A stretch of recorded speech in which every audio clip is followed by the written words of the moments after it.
Yo, yo, yo, what's up, everybody? It's your boy Isaac, And this is your boy Bryce. and we are brothers on tennis. And folks, today we've got a great interview for you. It is all about the game of doubles, and we are very, very happy to talk with this gentleman. We met him a few years back up at Indian Wells, and just have been wanting to get him on the show to really talk about this particular subject. Bryce, I know you remember us meeting, Will, and I'll pass it to you to do a quick intro so that we can get into the topics.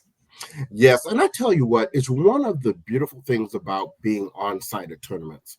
The people you get a chance to meet that you probably wouldn't have ordinarily met otherwise. And one of the things that we really liked about Will, other than him being just a really nice guy, is that he had a focus, and his focus was really so many of us have pushed the whole watch more doubles hashtag.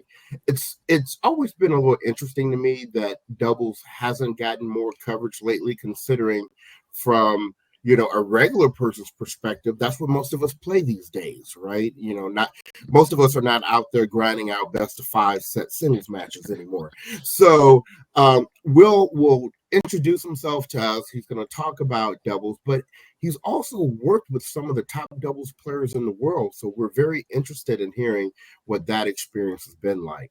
So without further ado, we bring on Will Boucek. Welcome to Brothers on Tennis. Thanks, guys. Thanks for having me. It's a pleasure to be here, and excited to talk doubles. Excellent. Well, we love the topic, and we'll, I guess, to ground the audience and the viewers. Tell us a little bit about your. I grew up in Memphis, Tennessee. So you can see the hat here, Memphis. And I played tennis from around the age of like 7 or 8, maybe. I'd have to ask my parents exactly, but from a really young age, and played some USTA and juniors. In high school, played a few different sports. Tennis was one of them, but it wasn't a year-round sport at that point. And then I decided to play in college for a small Division III school called Birmingham Southern, and played all 4 years there. Then bounced around a little bit, had a few different jobs in kind of marketing and website design and things like that. And I moved to Austin, Texas in 2015. And I didn't know anybody in Austin. So I decided to join some USTA leagues and start playing tournaments just as a way to meet people. And I loved the social aspect of adult tennis. It was something that as a junior you don't really get as much of. When you play somebody as a junior, you just I guess it's a lot more of kind of a rivalry, and you hate the person on the other side of the net, and you're not going to hang out with them after. Whereas adults, we kind of get over that for the most part. And I really enjoyed it and loved meeting people in the Austin area and throughout Texas. And I started playing a lot of doubles, and started with my background in web design and email marketing and things like that. I decided to start my own doubles strategy blog and newsletter, which I still have today. So I started writing weekly doubles lessons based on basically just things that I had learned in my own matches playing on the doubles court. So I would observe my friends playing, standing outside the gate. I would observe while I'm on the court and figure out, okay, everybody's moving here when this happens. What happens if I move here? And I would just kind of test things and experiment. And after 6 to 12 months, people started coming up to me at tournaments and saying, "Oh, you're the guy who has the doubles newsletter. I love it. Like, it helps me so much."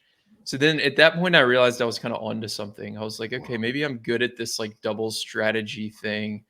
And I continued that going forward. Eventually, it turned into the podcast, which I've had for 4 years at this point.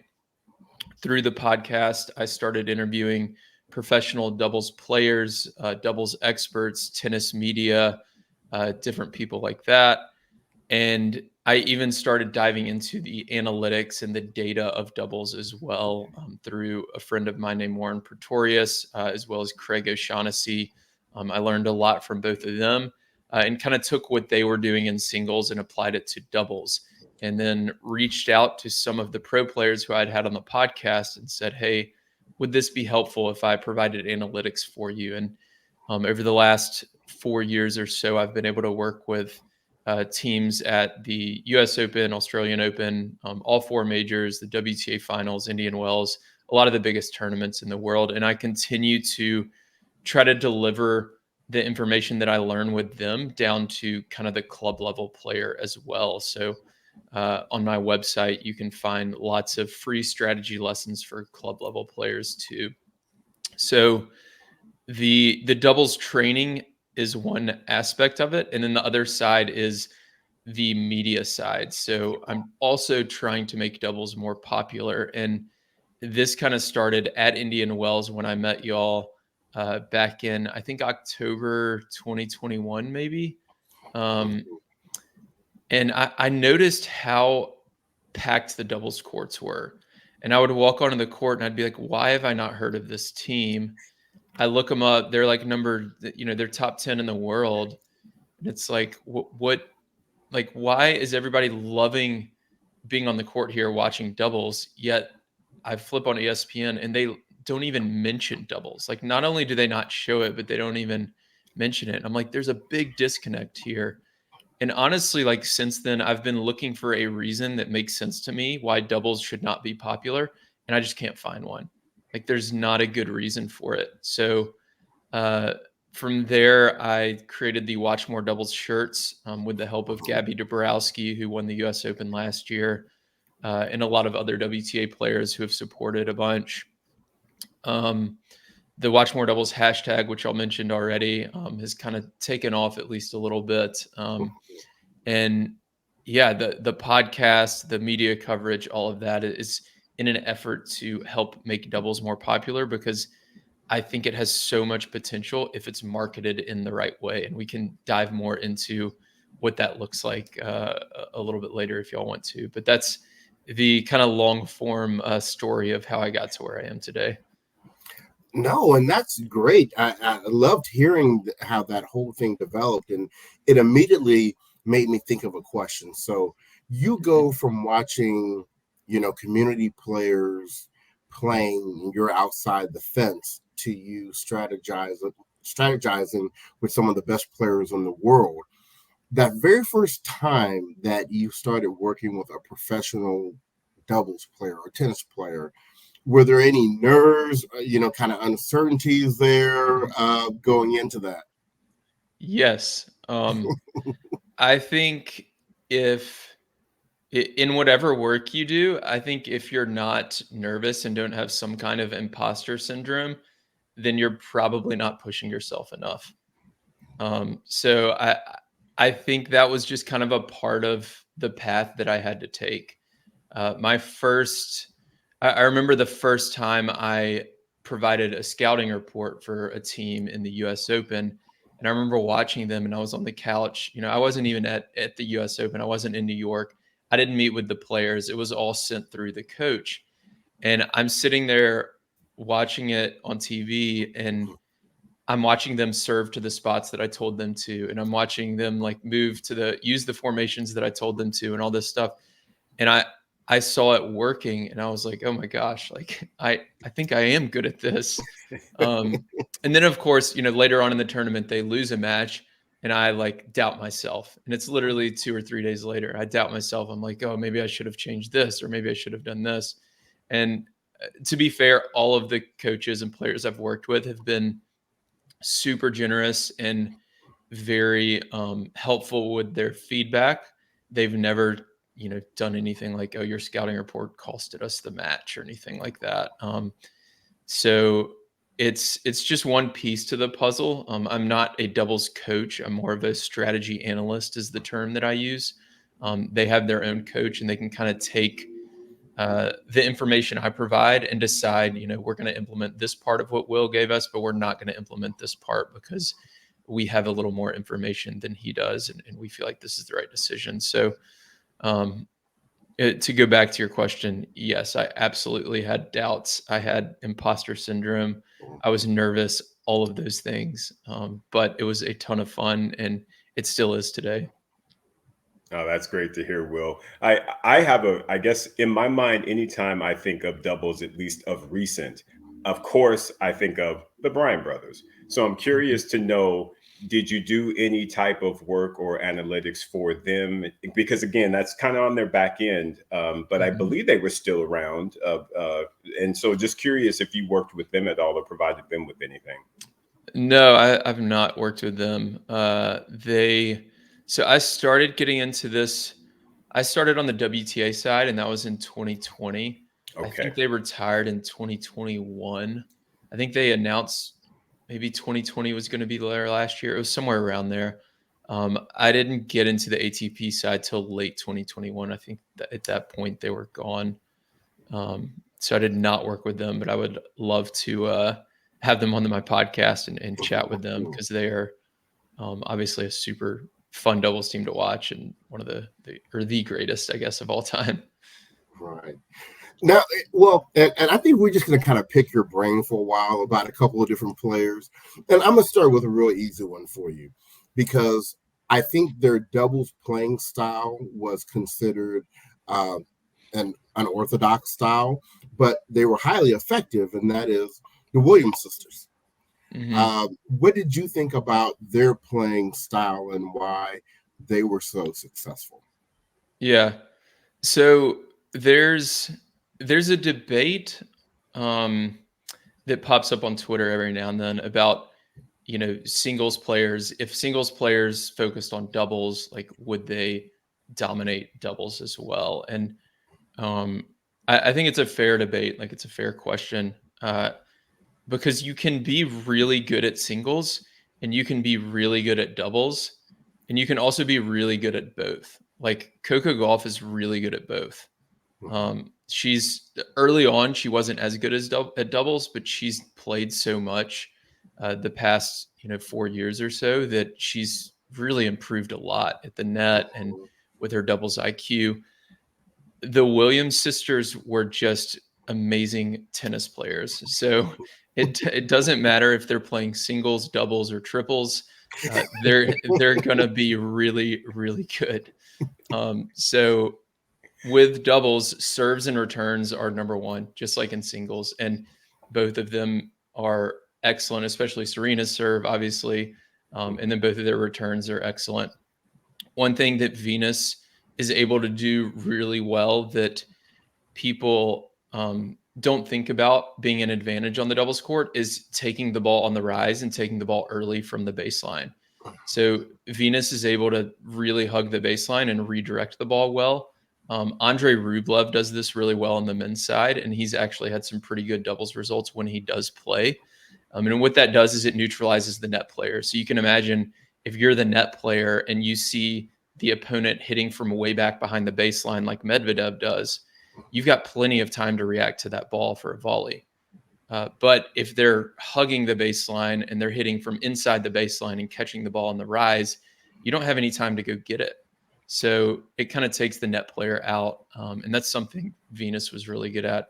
Serena, I mean, at her peak, I don't know that she really had any weaknesses. So I guess she was good at all of it. But they were both just such amazing tennis players. I don't think it mattered what type of game that they were playing.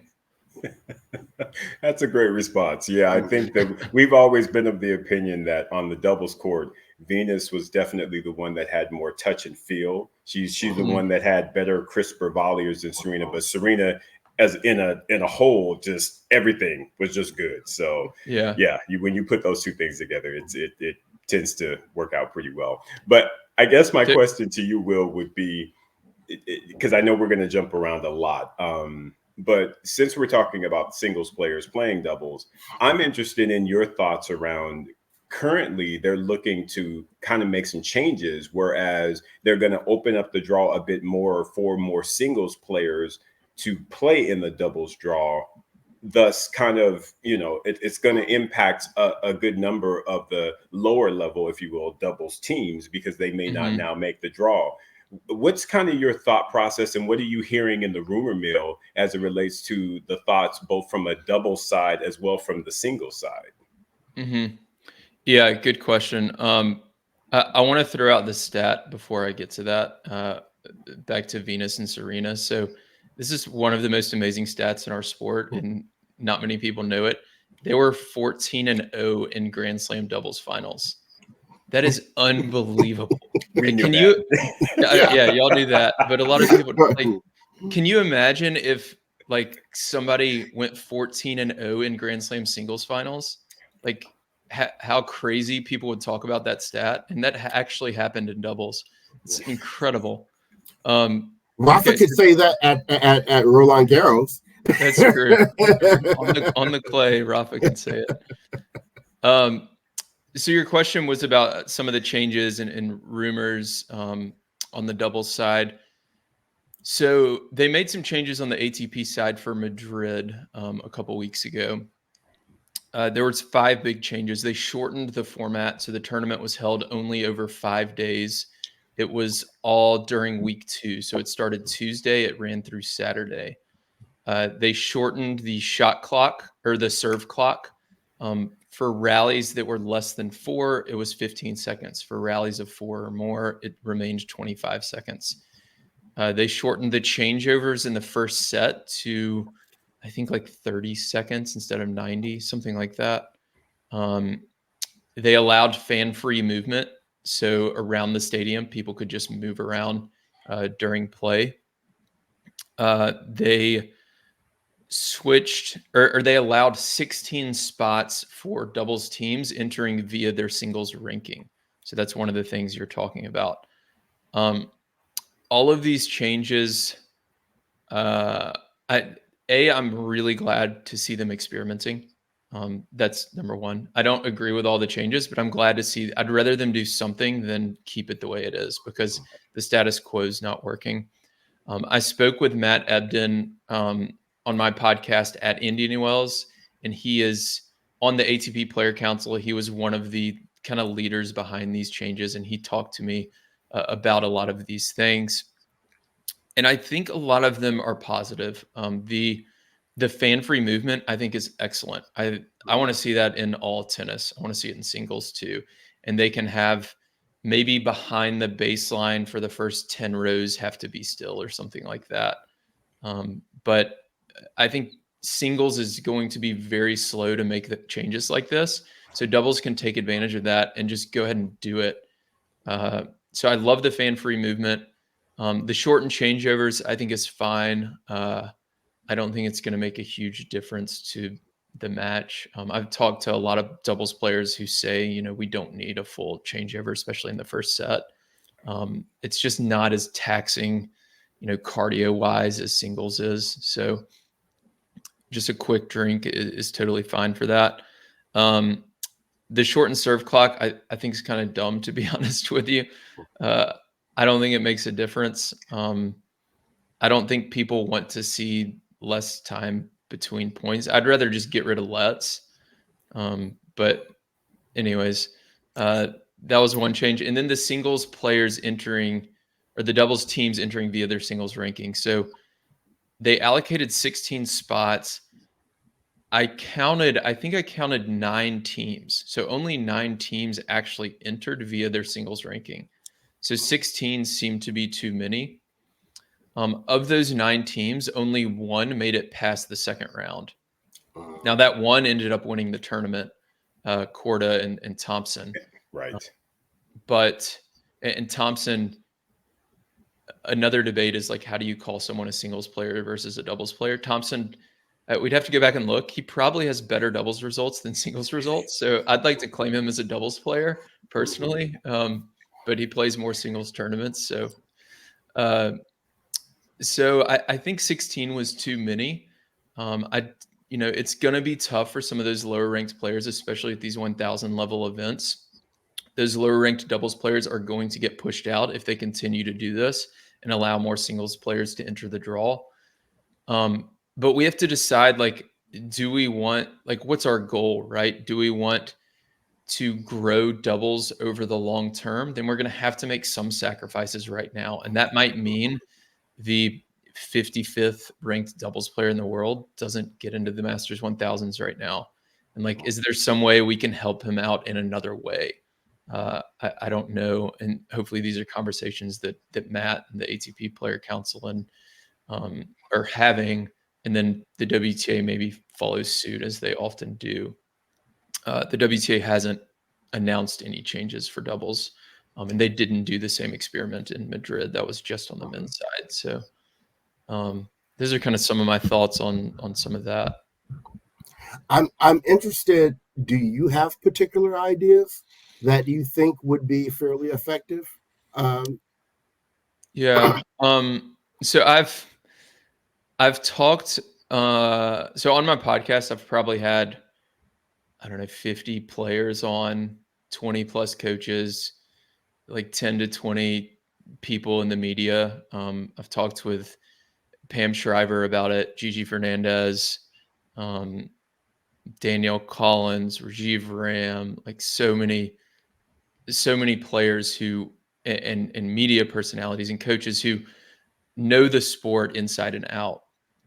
And I've come to this kind of conclusion that doubles doesn't really have a product problem.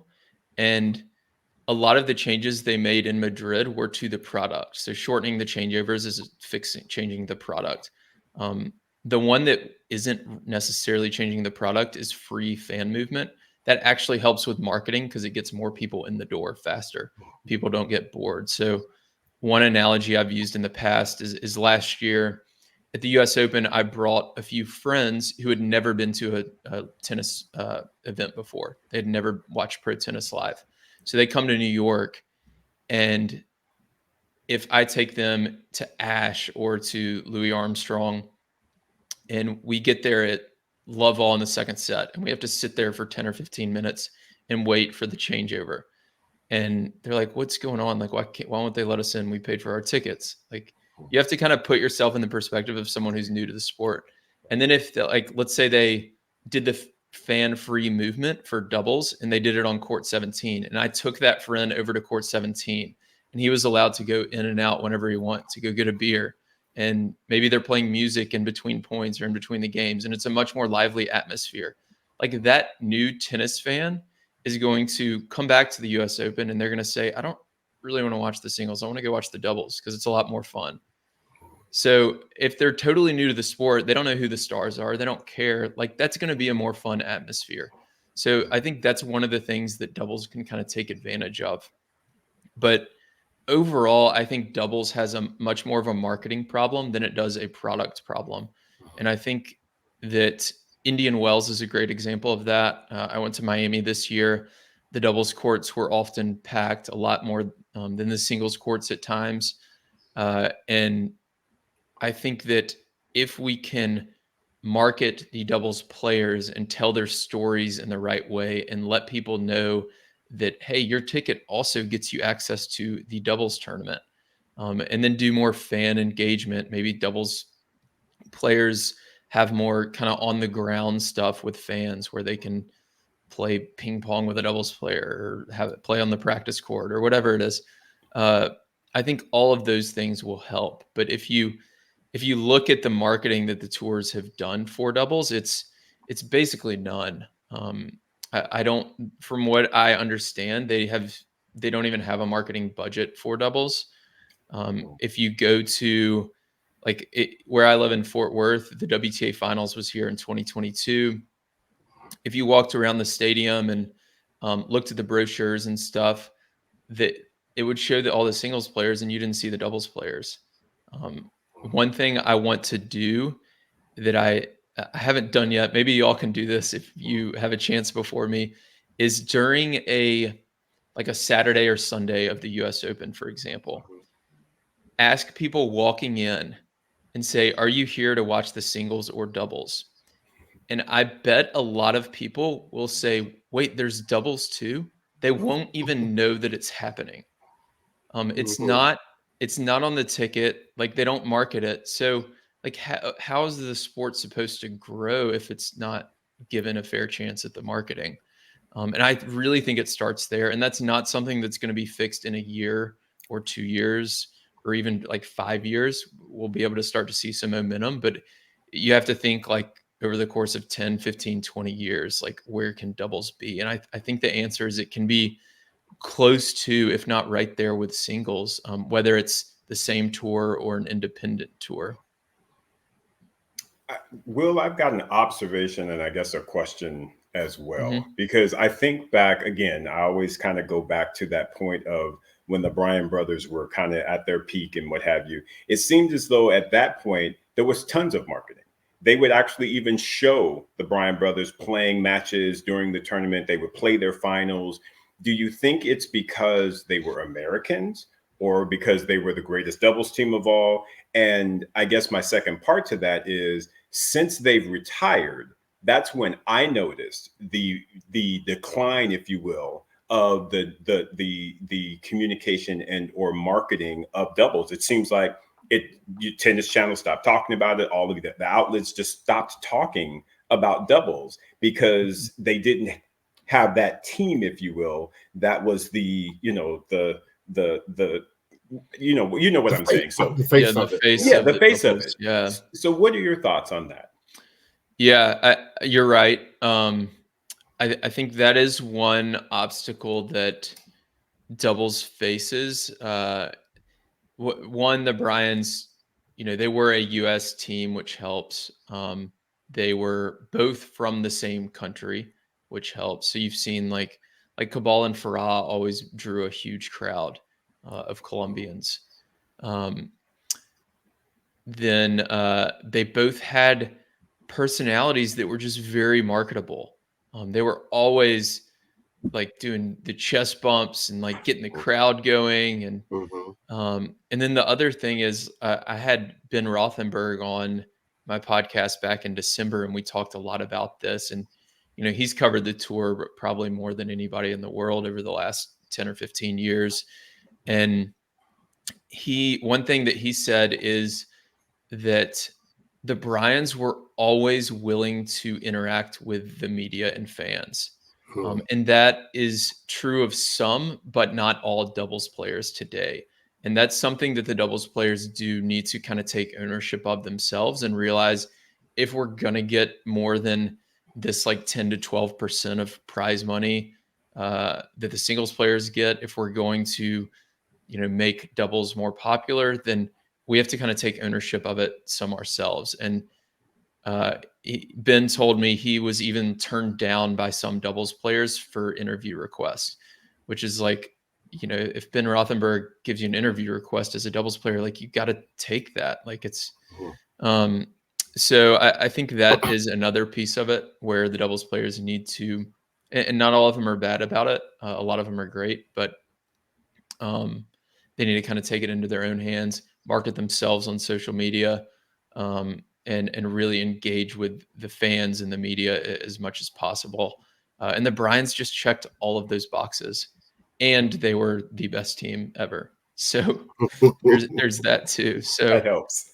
they were just the perfect combination, and it would be interesting if there was a team like the Bryans, that developed over the next few years that stayed together for a long time, which is another piece that I didn't even talk about. Doubles players are switching partners constantly. Um, it will be interesting with as big as social media is today, if they could even become bigger. Because the Bryans like were kind of on the cusp, right? Like in the 2000s and then early 2010s, social media wasn't quite as big as it is now. And I believe they would have really latched onto that and done well with it. Yeah, I agree. Now, I do have a question for you that I'm pretty sure I know the answer for, but I just want to officially hear you say it. I started watching tennis in the late 70s.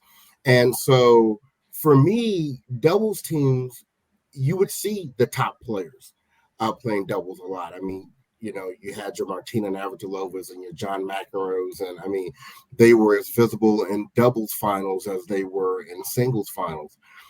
You don't see as much of that today.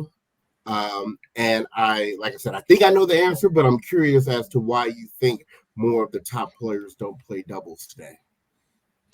I think it's mostly just about the prize money differential. All the money's kind of slowly gone towards singles over the years. And because of that, it becomes more and more competitive. People train harder. The top talent kind of rises to the top, and they have to focus all their effort to, get to top 10 or top 5 or number 1 in the world. And they can't take any shortcuts, any effort away from the singles. For the men, you definitely see it less, simply, I think, because it's best of 5 at the Grand Slams. You'll see, I mentioned earlier, Coco Golf, Jessica Pegula, like they'll play doubles at the Grand Slams because they're playing 2 out of 3 for singles. So it's a little bit easier to manage the schedule for both. So I think that's the big reason. It just kind of follows the money. I think if doubles prize money, doubled next year for some reason, like if somebody came in and just gave a bunch of money towards the doubles tour, you'd see a few more singles players starting to play doubles because they'd see, oh, I can make a living doing this. But the way it is right now, it's literally like 1/9, sometimes 1/10 of what the singles prize money is. So it's like, which one are you going to choose? Exactly. Will, if thinking about, just I lost my train of thought there. I was thinking about you and your analytics, you analyzing the game. One of our favorite players is Shea Sue. Mm. Shea Sue is like on the She's top of right the list. here over my left shoulder. Oh, that's Yeah. I find her game to be so amazing. And from an analytics perspective, I'd like you to give your opinion on her game because to me, she plays doubles unlike anybody in the game. Mhm. And it is so intriguing to me watching how she just uses what I consider to be, just hand skills in order to manipulate the court. I'd love to get your thoughts on her and her game. Yeah. Yeah, she's such a good example of, if y'all play like USTA leagues or tournaments or anything like that, and everybody in every city has this one player who's like, how do they beat everybody? Like, like their strokes are weird. Like they just push. Like they're not good at tennis, but they always win. Like that's Shea Sue. Like you watch her play, and you're like, how does she do this? It's unbelievable. So the analytics don't do her justice. She really, doesn't have any. Once the point is going, she doesn't have really any weaknesses. Her consistency and ability to take the ball on the rise, redirect, and place it wherever she wants on the court is the best in the world. Her one weakness is probably her serve, her second serve especially. Yep. But she and her partner Mertens, they defend that second serve so well, and they play 2 back on it. And you really like it's just so hard to hit through her, or it's just difficult to game plan against. So she is an absolute magician to watch. She's so fun to watch on the court. I did, and I'm working on a new blog post for this. So I did an interview or a survey. I'm sorry that Matt Ebden, after our conversation, he asked me to do this survey to figure out what fans want from doubles. And one of the questions is, what would make doubles more entertaining? And Shea's name came up the most, like more than any other player by far. People just love to watch her, and it's amazing that she can do what she does. It certainly cannot be taught. No. Thank you for that. Yeah. And what I love hearing from you is just like Isaac mentioned, Shea Sue is one of our favorites. My favorite on the men's side is Matthew Ebden. And I got a chance to meet him at Cincinnati, I think it was last year, and took probably one of my favorite pictures I've ever taken with a professional player. So nice, so great. So I personally would love to hear your thoughts on not only his game and why he has experienced so much success, but also it sounds like he's rather involved behind the scenes in terms of helping develop the doubles game. Yeah. Yeah, it seems like he just sees the potential, I think, in doubles, and really wants to help, move it forward and find a place for it. Because the way he described it on our podcast was, what is doubles doing, like what's it for and what's it not for, and like the current status quo is just it's kind of a little bit of a disservice to everyone. So we need to figure out what place it has on the tours. um yeah, he and Bopana have been, obviously one of the top teams the last couple of years. They won the Australian Open earlier this year, which was um, Rohan's first major at 43 years old at the time, I Yeah. believe. Now he's Mhm. 44, which is astonishing.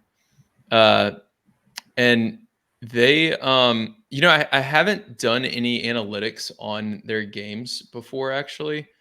But from just sitting on the sidelines and watching them on TV, um, they play it seems like a pretty straightforward brand of doubles where they're just a little bit more consistent. The margins are so small at the top of the sport, so it might literally just be like two or three balls that you really have to pay attention to notice. That's the difference between being, one of those top 5 teams and a top, 30 or 40 team.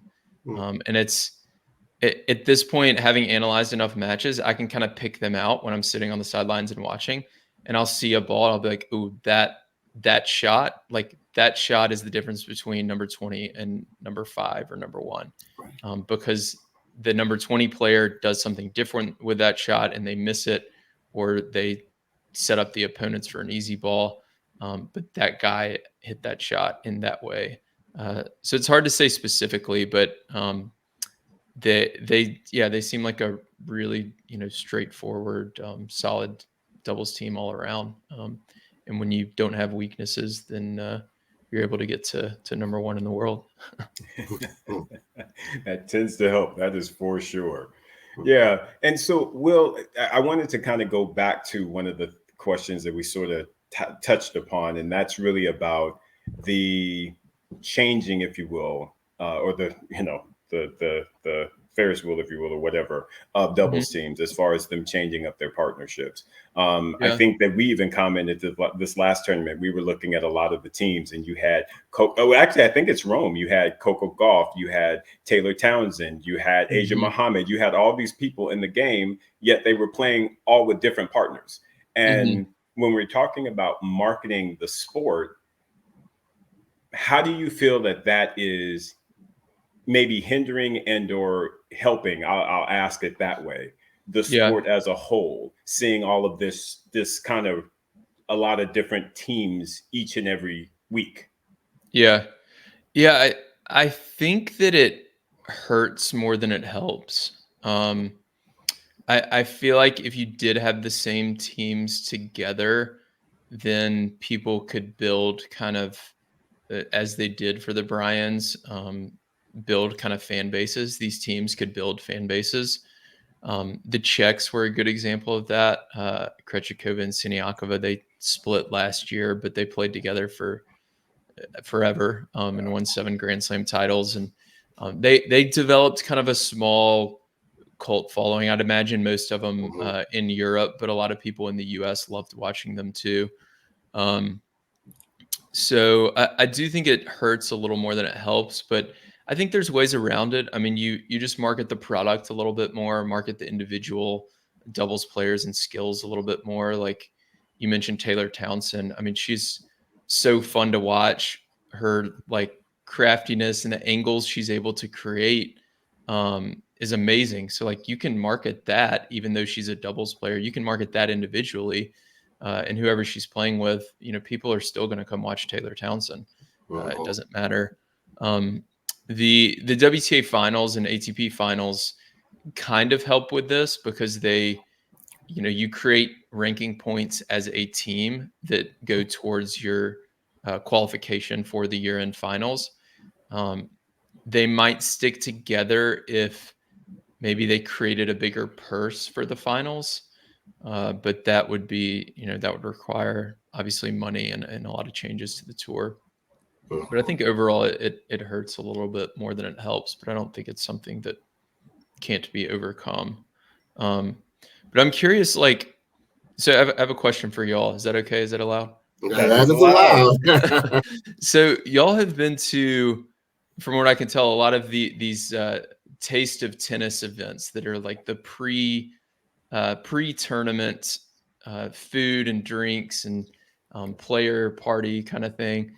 And how is the, I guess, atmosphere at those with in terms of the doubles players? Because actually haven't been to one of those, and I have in my head that like the singles players are real serious and they're like, not having any beer or cocktails, and the doubles players are a little more lighthearted and they're having a little more fun because they don't have to, they only have to cover half the court.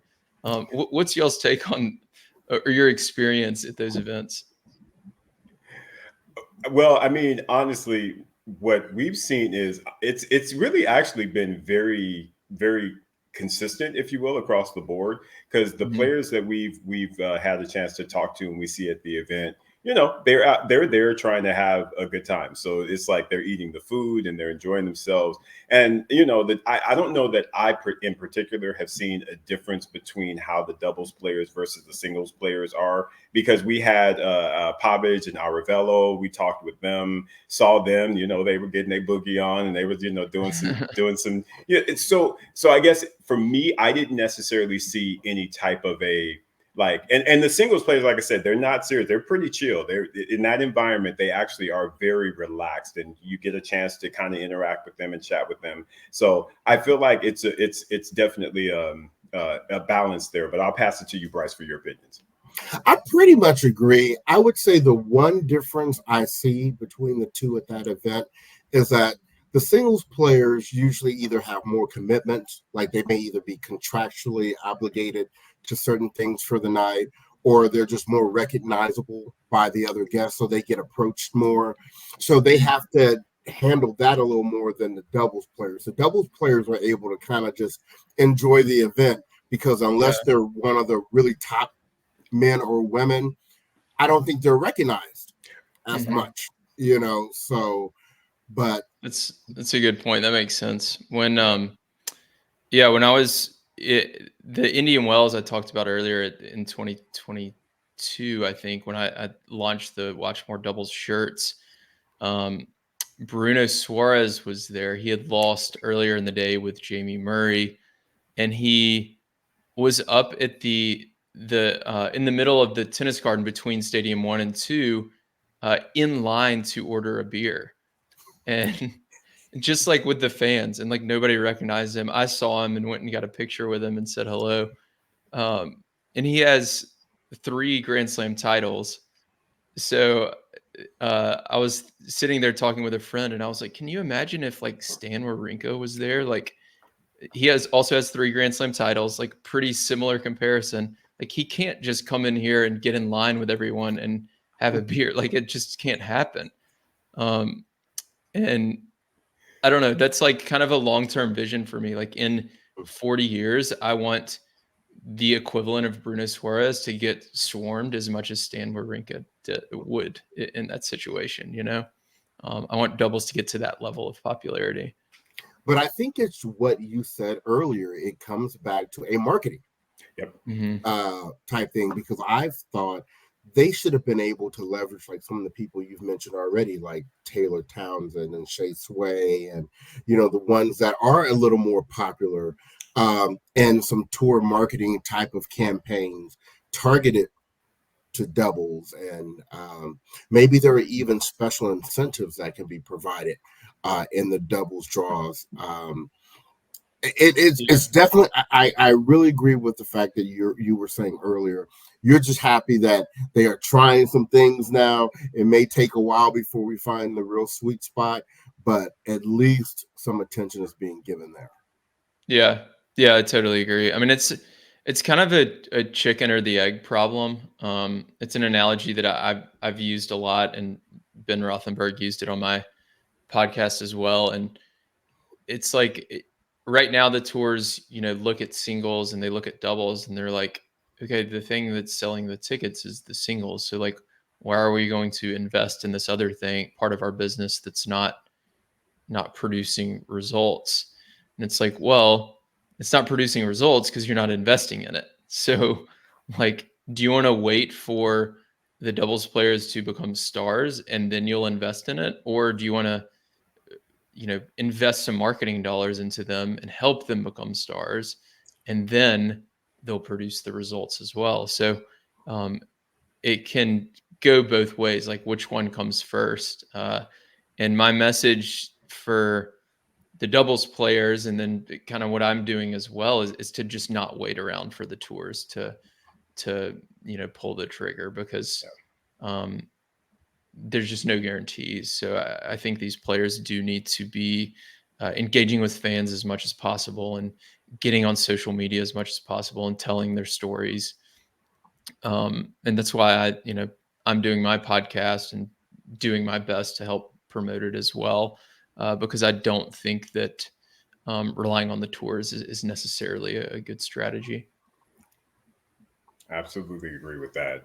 I mean, Will, it's been great, of course, having this discussion and chatting with you about this.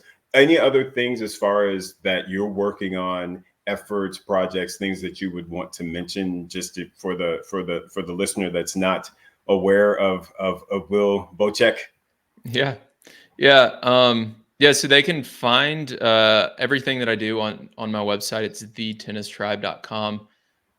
We've got a Instagram channel that I share a lot of strategy advice. So if you are a club level doubles player, that's a great place to start. Our YouTube channel also has some kind of longer form doubles lessons.